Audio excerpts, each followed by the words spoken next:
অকণমান সময়ৰ বাবে কানেকশ্যনটো কাটি গৈছিলে মই ভিডিঅ'টো দুটা পাৰ্ট হ'ব সকলোৱে যাতে তাক চাই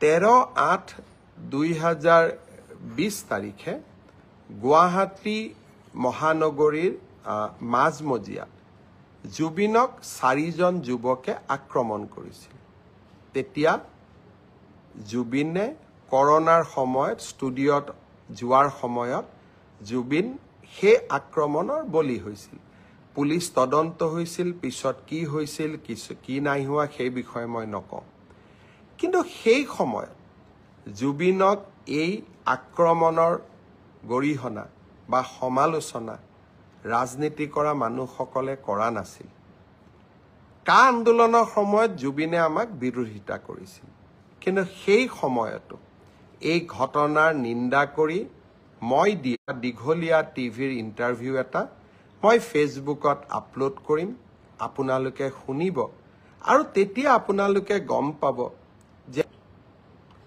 আৰু সেই কাৰণে সেই সময় জুবিনৰ জীৱিত অৱস্থাত জুবিনৰ নিৰাপত্তা আৰু জুবিনক এক প্ৰকাৰ কেনেকৈ অসমীয়াই সন্মান জনাব লাগে সেই বিষয়ে মোৰ আগবঢ়োৱা বক্তব্য আপোনালোকে মই আপলোড কৰা ভিডিঅ'টোৰ পৰা চাই বুজিব পাৰিব এতিয়া প্ৰশ্ন হৈছে যে জুবিনৰ হত্যাৰ বা জুবিনৰ মৃত্যুৰ তদন্তক বিপথে পৰিচালিত কৰিবৰ বাবে আমাৰ মাজত কিছুমানে প্ৰচেষ্টা চলাইছে নেকি জুবিনৰ মৃত্যুৰ সুযোগ লৈ সিদিনাখন গুৱাহাটী মহানগৰীত এক প্ৰকাৰ যি পৰিৱেশ সৃষ্টি কৰি দিয়া হৈছিল সেই পৰিৱেশৰ আঁৰত কোনবোৰ ব্যক্তি আছিল মই ৰাইজক আকৌ এবাৰ কম চৰকাৰখনক আপোনালোকে বেয়া পাব পাৰে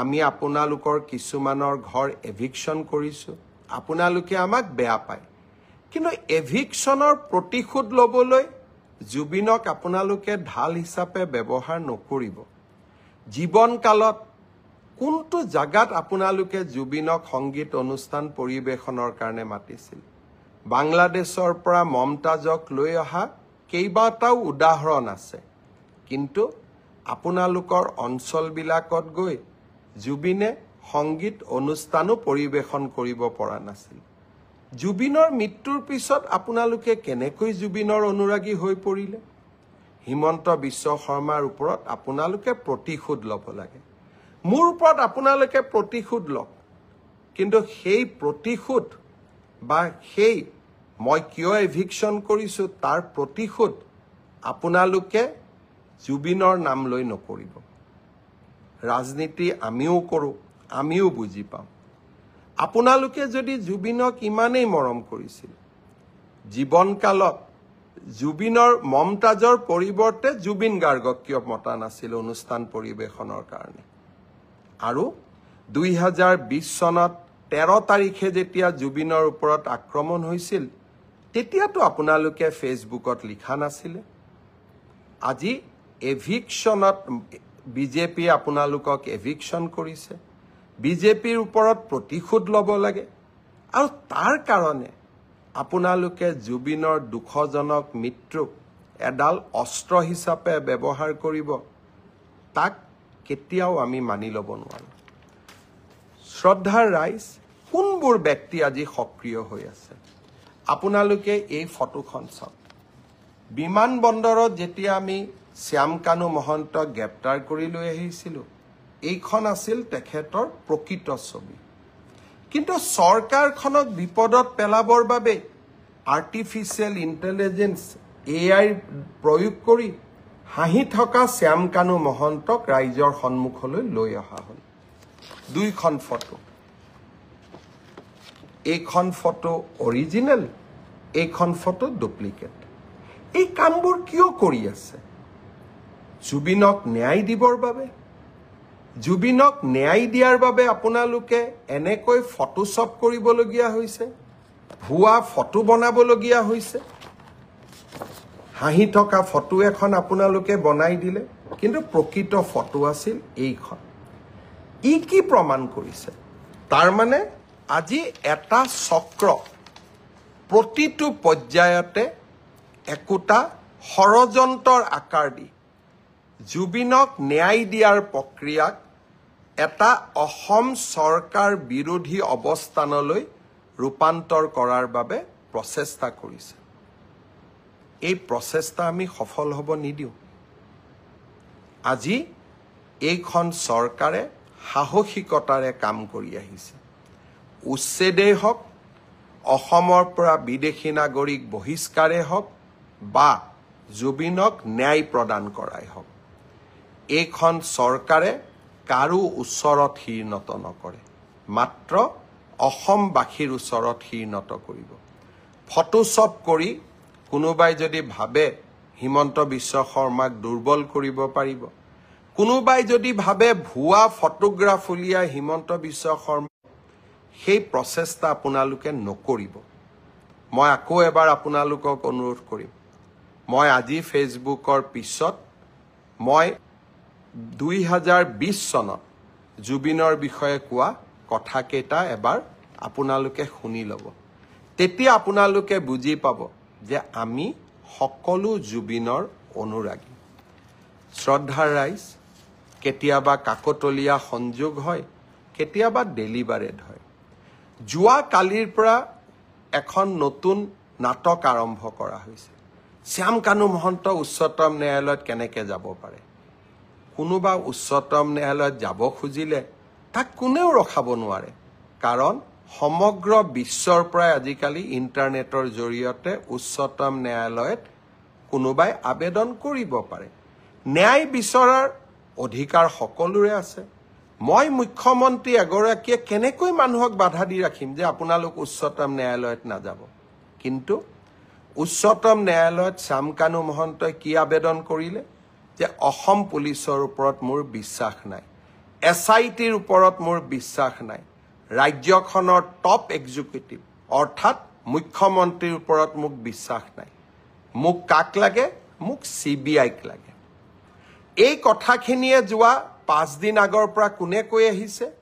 অখিল গগৈ ডাঙৰীয়াই মোক লিখিতভাৱে জনাইছে যে অসম পুলিচৰ ওপৰত মোৰ আস্থা নাই, মুখ্যমন্ত্ৰীৰ ওপৰত মোৰ আস্থা নাই, CBIত এই তদন্ত দিব লাগে। দেৱব্ৰত শইকীয়াই লিখিলে ৰাষ্ট্ৰপতিক যে এই তদন্ত CBIক দিব লাগে। আৰু এতিয়া শ্যাম কানু মহন্তই লিখিলে যে এই তদন্ত CBIক দিব লাগে।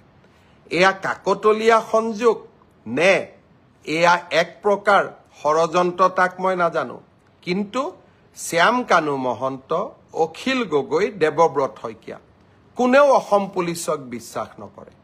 কিন্তু এই অসম পুলিচেই আজি ছিংগাপুৰত হোৱা ঘটনা এটাকো আমি তদন্তৰ আওতালৈ আনি 4জনকৈ ব্যক্তিক আমি আজি জেলৰ হাজতত ৰাখিবলৈ সক্ষম হৈছোঁ।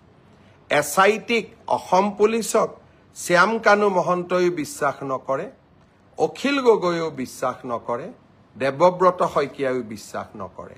এয়া কাকতলীয়া সংযোগ নে আন কিবা, তাক সেয়া বিচাৰৰ দায়িত্ব আপোনালোকৰ। কিন্তু এই অসম পুলিচে অসমত গড় হত্যা ৰোধ কৰিছে, এই অসম পুলিচে সন্ত্ৰাসৰ বিৰুদ্ধে অসমক জয়লাভ কৰোৱাইছে, আৰু এই অসম পুলিচে জুবিনৰ ন্যায়ৰ বাবে আমি সকলো কাম কৰিম। এই কেইটা দিনত কেইজনমান ব্যক্তিয়ে অসম পুলিচে ক'ত ভুল কৰিছে তাক লিখিব আৰম্ভ কৰিছে। তাৰ মানে ইনডাইৰেক্টলি তেওঁলোকে শ্যাম কানু মহন্ত আৰু সিদ্ধাৰ্থ শৰ্মাক বুজাইছে যে এইকেইটা পইণ্ট লৈ আপোনালোকে আদালতৰ ওচৰলৈ যাওক। এই কুচকাৱাজবিলাক আপোনালোকে কিয় কৰি আছে? আপোনালোকে জুবিনৰ মৃত্যুৰ তদন্ত বিচাৰিছে নে নাই? জুবিনক ন্যায় দিয়াটো বিচাৰিছে নে নাই? মোৰ সন্দেহ থাকি গৈছে।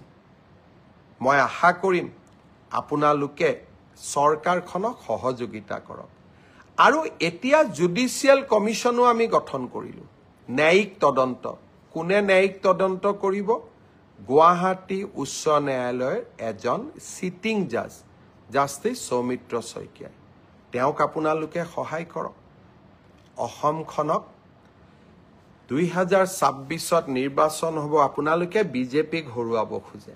বেলেগ ইস্যু লওক ৰাস্তা হোৱা নাই কাজিৰঙাত কৰিডৰৰ কথা কৈছিল কৰিডৰ হোৱা নাই নামৰু ফাৰ্টিলাইজাৰ খুলিম বুলি কৈছিল খোলা নাই দলং বনাম বুলি কৈছিল বনোৱা নাই চাকৰি দিম বুলি কৈছিল দিয়া নাই লোন দিম বুলি কৈছিল দিয়া নাই জুবিনৰ মৃত্যুক লৈ নিকৃষ্ট ষড়যন্ত্ৰ নকৰিব আৰু এটা কথা মই আপোনালোকক কৈ দিওঁ এভিকশ্যন চলি থাকিব আপোনালোকে যদি ভাবিছে যে আপোনালোকে এনেবোৰ আশ্ৰয় লৈ এভিকশ্যনৰ পৰা আঁতৰি যাব খুজিব তাক আপোনালোকে